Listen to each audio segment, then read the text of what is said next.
ಮುಳುಬಾಗಿಲು ಆ, ನಗರಕ್ಕೆ ಭಾಳ ಸಾರಿ ಬಂದಿದ್ದೀನಿ. ಆದರೆ ಇವತ್ತೇನಪ್ಪ ಅಂತಂದರೆ ನಮ್ಮ ಕೋಲಾರ ಜಿಲ್ಲೆ ಎಲ್ಲ ಪ್ರಮುಖ ನಗರಗಳನ್ನು ಸೈಕಲ್ನಲ್ಲಿ ನಗರ ಪ್ರದೇಶವನ್ನು ಸಂಚಾರ ಮಾಡಿ ಅಲ್ಲಿರ್ತಕ್ಕಂಥ ಶ್ರೀಸಾಮಾನ್ಯರ ಸಮಸ್ಯೆಗಳನ್ನು ಅರ್ಥ ಮಾಡಿಕೊಳ್ಳೋ ಪ್ರಯತ್ನ ಮಾಡೋದು ಮತ್ತು ಹೇಗೆ ನಗರವನ್ನು ಸ್ವಚ್ಛತೆ ದೃಷ್ಟಿಯಿಂದ ಅಭಿವೃದ್ಧಿಪಡಿಸೋದು, ಸಾರ್ವಜನಿಕರಲ್ಲಿ ಜಾಗೃತಿಯನ್ನು ಉಂಟು ಮಾಡೋದು ಮತ್ತು ನಮ್ಮ ಪುರಸಭೆ ಮತ್ತು ನಗರಸಭೆಯ ಅಧಿಕಾರಿಗಳಲ್ಲಿ ಒಂದಷ್ಟು ವಿಶ್ವಾಸವನ್ನು ಮೂಡಿಸ್ತಕ್ಕಂಥ ದೃಷ್ಟಿಯಿಂದ ಇವತ್ತು ನಾನು ಮುಳುಬಾಗಿಲು ನಗರಕ್ಕೆ ಬಂದಿದ್ದೀನಿ. ಬೆಳಿಗ್ಗೆ 6:30ಯಿಂದ ನಾವು ನಗರದ ಎಲ್ಲ ಪ್ರಮುಖ ಬೀದಿಗಳು, ಮುಖ್ಯ ರಸ್ತೆಗಳೆಲ್ಲ ನಾವು ಸೈಕಲ್ ಮುಖಾಂತರ ಸಂಚಾರ ಮಾಡಿದ್ದೀವಿ.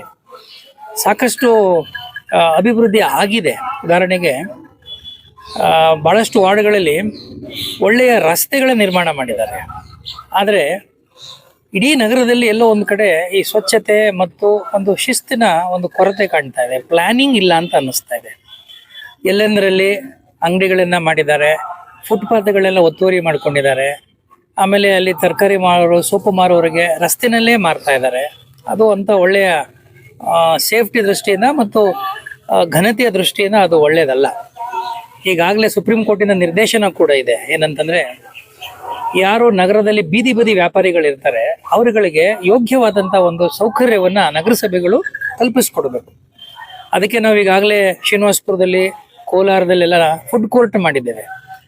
ಈಗೇನು ಐಡೆಂಟಿಫೈ ಮಾಡಿದ್ದಾರೆ ಜಾಗ, ಅದು ಸೂಕ್ತವಾಗಿಲ್ಲ. ನಗರದ ಮಧ್ಯಭಾಗದಲ್ಲಿ ಒಂದು ಒಳ್ಳೆಯ ಜಾಗವನ್ನು ಗುರುತಿಸಲಿಕ್ಕೆ ನಾವು ಹೇಳಿದ್ದೇವೆ. ಆಮೇಲೆ ಒಂದು ಕೆಲವು ಕಡೆ ಉದಾಹರಣೆಗೆ ಅಂಬೇಡ್ಕರ್ ಸರ್ಕಲ್, ಆ ಸರ್ಕಲ್ ಕೂಡ ಅಭಿವೃದ್ಧಿ ಆಗಬೇಕು. ಅಲ್ಲಿ ಟ್ರಾಫಿಕ್ ಕೂಡ ಇಲ್ಲ. ಅದೇ ಥರ KEB ಸರ್ಕಲ್, ಆ ಸರ್ಕಲ್ ಅಂತ ನನಗೆ ಅನ್ನಿಸ್ಲೇ ಇಲ್ಲ ಅದು. ಆಮೇಲೆ ಕೆಲವು ರಸ್ತೆಗಳು ಇಲ್ಲಿ ಇನ್ನೂ ಕೂಡ PWD ಅವರ ಒಂದು ಸುಪರ್ದಿನಲ್ಲಿದೆ. ಸೊ ಅದರ ಅಭಿವೃದ್ಧಿ ನಗರಸಭೆಯವರು ಮಾಡ್ತಾ ಇಲ್ಲ, ಯಾಕೆಂದರೆ ಅದು ಅವ್ರಿಗೆ ಸೇರಿದ್ದು ಅಂತ. ಹಾಗಾಗಿ ಸದ್ಯದಲ್ಲೇ PWD ಅವ್ರನ್ನ ಮತ್ತು ನಾವೀಗ ಒಂದು ಪಾರ್ಕ್ ಕೂಡ ಹೋಗಿದ್ದು. ಯಾವುದು ನಮ್ಮ ಪಾಳ್ಯ ಅಲ್ಲ ಇನ್ನೊಂದು ಪಾಳ್ಯ ಹತ್ರ, ಸೋಮೇಶ್ವರ ಪಾಳ್ಯ, ಅದು MIಗೆ ಬರುತ್ತೆ, ಯಾಕೆಂದ್ರೆ ಅಲ್ಲಿ ಕೆರೆ ಇದೆ. ಸೊ ಆ ಕೆರೆ ಸೇರಿದಂಗೆ ಇರತಕ್ಕಂಥ ಆ ಉದ್ಯಾನವನ ಕೂಡ ಅಭಿವೃದ್ಧಿ ಪಡಿಸೋ ದೃಷ್ಟಿಯಿಂದ ಆ MI executive engineer, PWD executive engineer ಮತ್ತು ಇನ್ನು ಉಳಿದ ನಗರಸಭೆ ಅಧಿಕಾರಿಗಳ ಜೊತೆ ಒಂದು ಸಭೆ ಮಾಡಿ ಇನ್ನು 15 ದಿನದಲ್ಲಿ ನಮ್ಮ ಈ ಮುಳುಬಾಗಿಲಿನಲ್ಲಿ ಒಂದಷ್ಟು ವಿಸಿಬಲ್ ಚೇಂಜಸ್ ಆಗಬೇಕು ಸ್ವಚ್ಛತೆ ದೃಷ್ಟಿಯಿಂದ. ಮತ್ತು ಈ ರಸ್ತೆ ಬದಲಿರ್ತಕ್ಕಂಥ ಅವ್ಯವಸ್ಥೆಯಿಂದ ಕೂಡಿರ್ತಕ್ಕಂಥ ಪ್ರದೇಶಗಳಿಂದ ಮತ್ತು ಅಂಗಡಿ ಮುಂಗಟ್ಟುಗಳಿಂದ ಅದನ್ನು ಮುಕ್ತಿ ಕೊಡಬೇಕು ಅಂತ ನಾನು ಈಗಾಗಲೇ ನಗರಸಭೆಯವ್ರಿಗೆ ಹೇಳಿದ್ದೀವಿ. ಆಮೇಲೆ ನೆಹರು ಪಾರ್ಕ್ಗೆ ನಾವು ಹೋಗಿದ್ದು. ನೆಹರು ಪಾರ್ಕು ಚೆನ್ನಾಗಿದೆ, ಅಲ್ಲಿ ಒಂದಷ್ಟು ಮೂಲಭೂತ ಸೌಕರ್ಯದ ಕೊರತೆ. ಉದಾಹರಣೆಗೆ ಅಲ್ಲಿ ನೀರಿಲ್ಲ ಸಮ್ಮರ್ ಟೈಮಲ್ಲಿ ಅಂತ ಹೇಳ್ತಾರೆ, ಅದೊಂದು ವ್ಯವಸ್ಥೆ ಮಾಡೋಕ್ಕೆ. ಆಮೇಲೆ ಅಲ್ಲಿ ಒಂದು ಔಟ್ಡೋರ್ ಜಿಮ್ ಮಾಡ್ಲಿಕ್ಕೆ ಕೂಡ ಈಗಾಗಲೇ ಕ್ರಮ ತಗೊಂಡಿದ್ದೀವಿ. ನಗರದಲ್ಲಿ ಪ್ರಮುಖವಾಗಿ ವಿಶೇಷವಾಗಿ ನನಗೆ ಇನ್ನೊಂದು ಸಮಸ್ಯೆ ಅನಿಸಿದ್ದು, ಅಲ್ಲಿ ಚಿಕನ್ ಮಾರಾಟ ಮಾಡುವಂಥ, ಮಟನ್ ಮಾರಾಟ ಮಾಡುವಂಥ ಆ ಜಾಗಕ್ಕೆ ಹೋಗಿದ್ದು. ನಮ್ಮ ನಗರಸಭೆ ಆಸ್ತಿನೇ ಅದು. ಆದರೆ ದುರದೃಷ್ಟವಶಾತ್ ನಗರಸಭೆಯವರು ಅದನ್ನು ಸರಿಯಾದ ರೀತಿಯಲ್ಲಿ ನಿರ್ವಹಣೆ ಮಾಡ್ತಾ ಇಲ್ಲ. ಇಡೀ ಆ ಕಾಂಪ್ಲೆಕ್ಸನ್ನ ಸರಿಯಾದ ರೀತಿಯಲ್ಲಿ ನಿರ್ವಹಣೆ ಮಾಡಬೇಕು, ಅದಕ್ಕೊಂದು ಆ್ಯಕ್ಷನ್ ಪ್ಲ್ಯಾನ್ ಹಾಕೊಂಡು ಮಾಡಿ ಅಂತ ಕೂಡ ಹೇಳಿದ್ದೇನೆ. ಮುಖ್ಯವಾಗಿ ಇನ್ನೊಂದೇನಪ್ಪ ಅಂದರೆ, ಮನೆಗಳಿಂದ ಕಸ ಸಂಗ್ರಹಣೆ 100% ಆಗ್ತಾ ಇಲ್ಲ.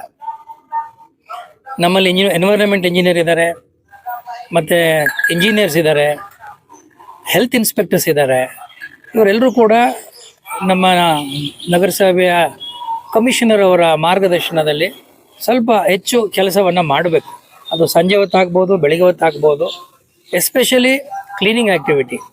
ಆಮೇಲೆ ಮನೆಯಿಂದ ಸಂಗ್ರಹ ಮಾಡ್ತಾರೆ 100% ಸೆಗ್ರಿಗೇಷನ್ ಆಗಬೇಕು. ಮತ್ತು ಸೆಗ್ರಿಗೇಟ್ ಆಗಿರ್ತಕ್ಕಂಥ ಕಸ, ಹಸಿ ಕಸ, ಒಣ ಕಸ ಹೊರಗಡೆಗೆ ಇಡೀ ನಗರದಲ್ಲಿ ಅದು ವಿಲೇವಾರಿ ಆಗಬೇಕು. ಇಲ್ಲದೆ ಹೋದ್ರೆ ಏನಾಗುತ್ತೆ, ಆ ಬೀದಿನಲ್ಲೋ ರಸ್ತೆ ಬದಿನಲ್ಲೋ ಎಲ್ಲೋ ಕೂಡ ಅಲ್ಲಿ ಬ್ಲ್ಯಾಕ್ ಸ್ಪಾಟ್ಸ್ಗಳಾಗಕ್ಕೆ ಆಗುತ್ತೆ. ಇನ್ನೊಂದು ನಾನು ಗಮನಿಸಿದ್ದೇನಪ್ಪ ಅಂದರೆ, ಇದ್ರ ಸುತ್ತ ಭಾಳ ಒಳ್ಳೆ ಕಲ್ಯಾಣಿಗಳಿದೆ. ಈಗ ನಮ್ಮ ಈ ದೇವಸ್ಥಾನ, ಅದ್ರ ಹಿಂಭಾಗದಲ್ಲಿ ಒಂದು ಕಲ್ಯಾಣಿ ಇದೆ. ಅದಕ್ಕೆ ಒಂದು ಹೊಸ ರೂಪ ಕೊಡಬೇಕು ಅಂತ ಯೋಚನೆ ಮಾಡ್ತಾ ಇದ್ದೀನಿ. ಮತ್ತು ದೇವಸ್ಥಾನದ ಸುತ್ತ ಕೂಡ ಅಭಿವೃದ್ಧಿ ಪಡಿಸಲಿಕ್ಕೆ ಒಂದು ಪಾರಂಪರಿಕವಾದಂಥ ಈ ದೀಪಗಳನ್ನು ಅಳವಡಿಸೋದ್ರ ಮೂಲಕ ಈ ಭಾಗಕ್ಕೆ ಒಂದು ಬೇರೆ ರೀತಿಯಾದಂಥ ಒಂದು ರೂಪವನ್ನು ಕೊಡಲಿಕ್ಕೆ ಅವಕಾಶ ಇದೆ. ನಗರಸಭೆಯವರು ಅದಕ್ಕೊಂದು ಕ್ರಿಯಾ ಯೋಜನೆಯನ್ನು ಮಾಡಿ ಅಂತ ಕೂಡ ನಾನು ಹೇಳಿದ್ದೀನಿ. ಸಾರ್ವಜನಿಕರು ದಯಮಾಡಿ ನಗರಸಭೆಯೊಂದಿಗೆ ಸಹಕರಿಸಬೇಕು, ಕೈ ಜೋಡಿಸಬೇಕು. ವಿಶೇಷವಾಗಿ ಈ ಕಸ ನಿರ್ವಹಣೆಯಲ್ಲಿ ಮತ್ತು ಸ್ವಚ್ಛತೆಯನ್ನು ಕಾಪಾಡೋದ್ರಲ್ಲಿ ಅಂತೇಳಿ ನಿಮ್ಮ ಮೂಲಕ ನಾನು ವಿನಂತಿ ಮಾಡ್ಕೊಳ್ಳೋಕ್ಕೆ ಇಷ್ಟಪಡ್ತೀನಿ.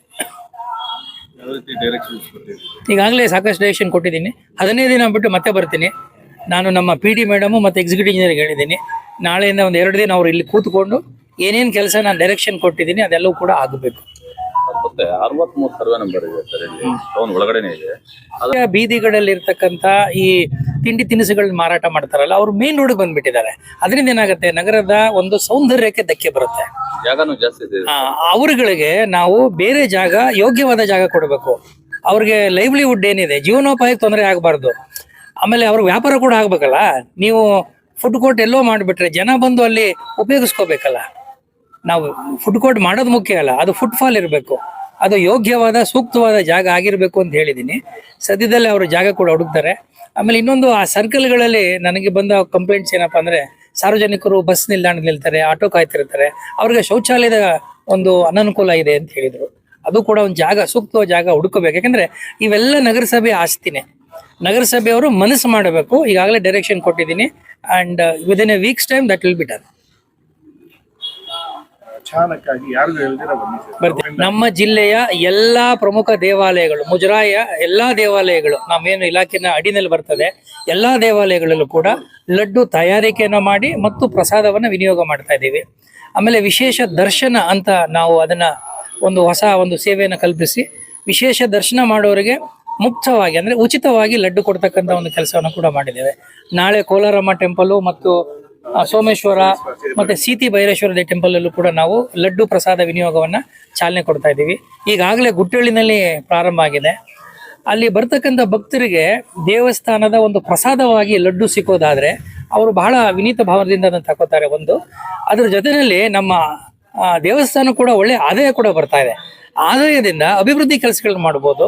ಭಕ್ತರಿಗೆ, ಭಕ್ತಾದಿಗಳಿಗೆ ವಿಶೇಷವಾಗಿ ಹೆಚ್ಚು ಹೆಚ್ಚು ಸೌಲಭ್ಯಗಳನ್ನು ಕೊಡೋದಕ್ಕೆ ಸಾಧ್ಯವಾಗ್ತದೆ. Thank you.